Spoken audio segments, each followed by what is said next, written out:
ಮೀನುಗಾರಿಕೆ ಋತು ಆರಂಭವಾದರೂ ಸಮುದ್ರಕ್ಕೆ ಇಳಿಯದ ಬೋಟ್ಗಳು.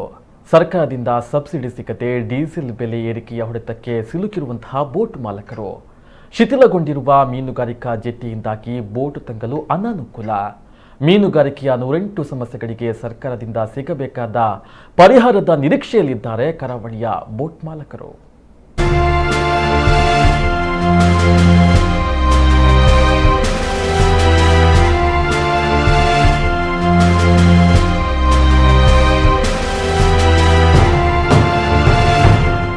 ಬಂದರು ನಗರಿಯಲ್ಲಿ ಆಗಸ್ಟ್ 1ರಿಂದ ಮೀನುಗಾರಿಕಾ ಋತು ಆರಂಭಗೊಂಡರೂ ಇನ್ನೂ ಮೀನುಗಾರರು ಚಟುವಟಿಕೆಯನ್ನ ಆರಂಭಿಸಲು ಆಸಕ್ತರಾಗಿಲ್ಲ. ಕಳೆದ ವರ್ಷ 2-3 ಚಂಡಮಾರುತ ಮೀನುಗಾರಿಕೆಗೆ ದೊಡ್ಡ ಹೊಡೆತವನ್ನು ನೀಡಿದೆ. ಬಳಿಕ ಕೊರೋನಾ ಮಹಾಮಾರಿ ಅಟ್ಟಹಾಸಕ್ಕೆ ಮೀನುಗಾರಿಕೆ ಅಕ್ಷರಶಃ ನೆಲಕಚ್ಚಿದೆ. ಆಗಸ್ಟ್ ತಿಂಗಳ ಆರಂಭದಿಂದ ಮೀನುಗಾರಿಕೆ ಋತು ಆರಂಭವಾದರೆ ಮೇ ತಿಂಗಳ ಕೊನೆಯವರೆಗೂ ಚಾಲ್ತಿಯಲ್ಲಿ ಇರುತ್ತೆ. ಆದರೆ ಈ ಬಾರಿ ಆಗಸ್ಟ್ 1ರಿಂದ ಹೊರಡಬೇಕಾದ ಬೋಟ್ ಇವತ್ತಿಗೂ ಮೀನುಗಾರಿಕೆಗೆ ತೆರಳಿಲ್ಲ.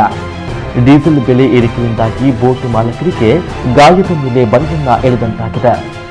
ಸರ್ಕಾರ ನೀಡ್ತಾ ಇದ್ದ ಸಬ್ಸಿಡಿಯೂ ಸಿಗದೆ ಬೋಟ್ ಮಾಲಕರು ಸಂಕಷ್ಟವನ್ನ ಅನುಭವಿಸ್ತಾ ಇದ್ದಾರೆ ಅಂತಾರೆ ಟ್ರೋಲ್ ಬೋಟ್ ಮಾಲಕರ ಸಂಘದ ಕೋಶಾಧಿಕಾರಿ ಇಬ್ರಾಹಿಂ.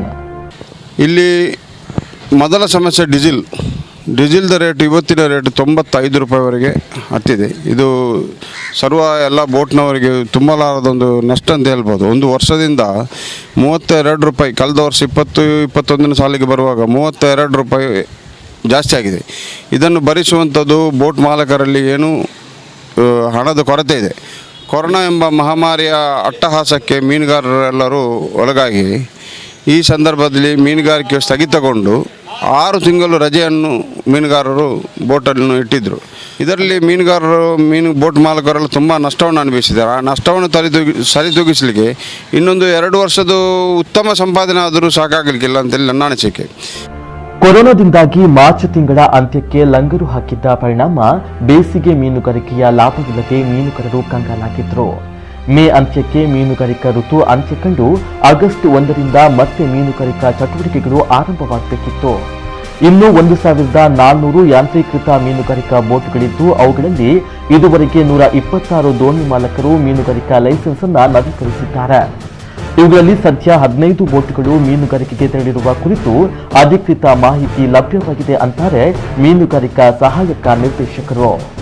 ಮೊದಲೆಲ್ಲ ಒಂದು 2-3 ವರ್ಷದ ಹಿಂದೆ ನಾವು ಏನು ನೋಡ್ತಾ ಇದ್ದರೆ ಆಗಸ್ಟ್ 1ಗೆ ಎಲ್ಲ ಬೋಟುಗಳು ಸಾಧಾರಣ ಏನಿಲ್ಲ ಅಂದರೂ 50% ಬೋಟುಗಳು ಮೀನುಗಾರಿಕೆಗೆ ಹೋಗ್ತಾ ಇದ್ವು. ಈ ಸಲ ಸ್ವಲ್ಪ ಕಡಿಮೆ ಆಗಿದೆ. ಈಗ ಇನ್ನು ಆಗಸ್ಟ್ 15ರ ನಂತರ ಎಲ್ಲ ಹೆಚ್ಚಿನ ಬೋಟುಗಳು ಮೀನುಗಾರಿಕೆಗೆ ತೆರಳುವ ಬಗ್ಗೆ ನಿರೀಕ್ಷೆ ಇದೆ. ಈಗ ತೆರಳಿರುವ ಬೋಟುಗಳು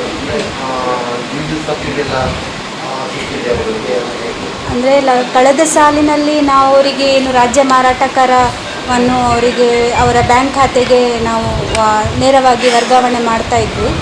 ಆದರೆ ಈ ಸಾಲಿನಿಂದ ರಾಜ್ಯ ಮಾರಾಟಗಾರ ರಹಿತ ಡೀಸೆಲನ್ನು ನಾವು ಡೀಸೆಲ್ ಡೆಲಿವರಿ ಪಾಯಿಂಟ್ನಲ್ಲಿ ಎಲ್ಲ ಬೋಟುಗಳಿಗೆ ವಿತರಿಸ್ತಾ ಇದ್ದೇವೆ. ಇದರಿಂದಾಗಿ ಅವರಿಗೆ ಸುಮಾರು ಪ್ರತಿ ಲೀಟರ್ ಡೀಸೆಲ್ ಮೇಲೆ ಸುಮಾರು 14 ರೂಪಾಯಿಯಷ್ಟು ಕಡಿಮೆ ದರದಲ್ಲಿ ಅವರಿಗೆ ಸಿಗ್ತಾ ಇದೆ. ಮೀನುಗಾರಿಕಾ ಜೆಟ್ಟಿಯ ಅಸಮರ್ಪಕತೆಯಿಂದ ಬೋಟ್ ತಂಗಲು ಸಮಸ್ಯೆಯಾಗಿತ್ತು. ಬಂದರಿನ ಜೆಟ್ಟಿಯ ಮೇಲ್ಭಾಗದ ಚಾವಣಿ ಕುಸಿತದಿಂದಾಗಿ ಮೀನುಗಾರಿಕೆಗೆ ಸಂಬಂಧಪಟ್ಟ ಇತರ ಕಾರ್ಯಚಟುವಟಿಕೆಗಳನ್ನು ನಡೆಸಲು ಕಷ್ಟ ಸಾಧ್ಯವಾಗಿದೆ. ಬಂದರಿನ ಸ್ಥಳದಲ್ಲಿ ಮೀನುಗಾರಿಕೆ ಜೆಟ್ಟಿಯ ಮೇಲ್ಛಾವಣಿ ಕುಸಿದು ಬಿದ್ದು ಅದು ಬೋಟುಗಳಲ್ಲಿ ತಂಗಲು ಬಹಳ ಅಸ್ತವ್ಯಸ್ತವಾಗಿದೆ. ಬೋಟುಗಳು ತಂಗಲು ಅಲ್ಲಿ ಮೀನು ಖಾಲಿ ಮಾಡಲು ಇನ್ನಿತರ ಕಾರ್ಯಚಟುವಟಿಕೆ ನಡೆಸಲು ಕಷ್ಟ ಸಾಧ್ಯ ಆಗಿದೆ. ಈಗಾಗಲೇ ತಾವು ನೋಡಬಹುದು, ಇಲ್ಲಿ ಜಟ್ಟಿ ಎಲ್ಲ ಕುಸಿದು ಬಿದ್ದಿರುವಂಥದ್ದು ತಮ್ಮ ಗಮನಕ್ಕೆ ಬಂದಿರಬಹುದು. ಒಟ್ಟಿನಲ್ಲಿ ಮೀನುಗಾರಿಕೆ ಋತು ಆರಂಭವಾದರೂ ಕೆಲವೊಂದು ತಾಂತ್ರಿಕ ಅಡಚಣೆಗಳಿಂದಾಗಿ ಇನ್ನೂ ಮೀನುಗಾರಿಕೆಗೆ ಬೋಟ್ಗಳು ತೆರಳಿಲ್ಲ. ಈ ಕಾರಣದಿಂದಾಗಿ ಇನ್ನಷ್ಟು ಸಮಯ ತಾಜಾ ಮೀನುಗಳಿಗಾಗಿ ಕರಾವಳಿಯ ಜನ ಕಾಯಬೇಕಾಗಿದೆ.